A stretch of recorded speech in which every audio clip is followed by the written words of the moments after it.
morning mga ka-farmers! For today's video, gagawa po tayo ng special kilawing bangus.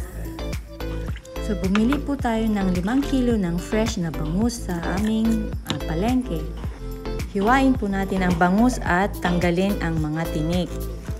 Mag-ingat po tayo lalo na at kung bagong hasa ang ating gagamitin.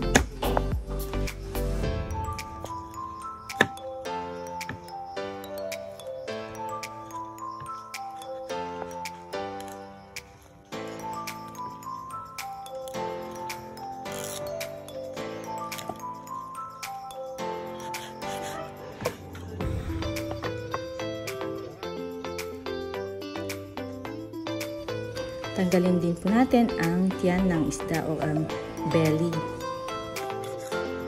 At ang bandang tagiliran kung saan may mga tinik po dito. Pagkatapos po nito ay tatanggalin na po natin ang balat.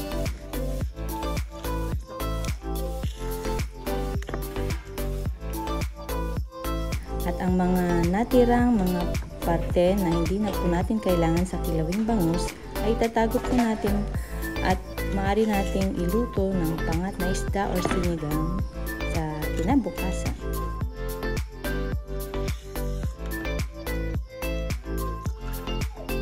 Hiwain po natin ng maninipis ang bangus fillet.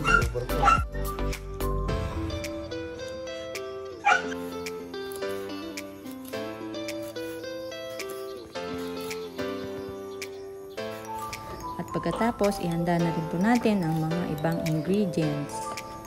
Ito po ang mga sangkap na ating kakailanganin. So, maghanda po tayo ng sibuyas, calamansi juice, red chili, salted eggs, and salt at saka pepper. Ibabad po natin ang bangus sa suka at asin ng 5 minuto. Ito po kailangan gawin upang ang bangus ay bahagyang maluto at matanggal ang lansa ng bangus. Pagkatapos ng 5 minuto, kailangan na po nating pigain ang bangus.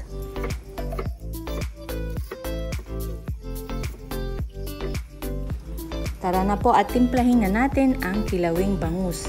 Una po nating ilalagay ang nahiwang onion or sibuyas at lagyan na po natin ng powdered black pepper. Saka po nating haluin maigi.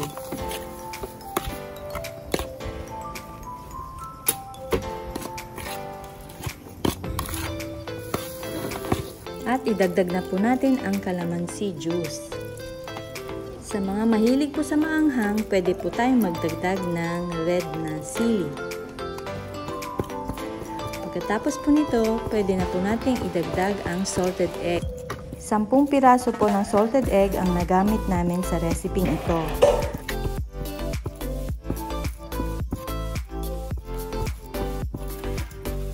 Pagkatapos pong haluin, ilagay na po ito sa airtight container at i-store sa fridge na umaabot ng 1 buwan o kaya sa freezer naman para ito po ay mas tumagal.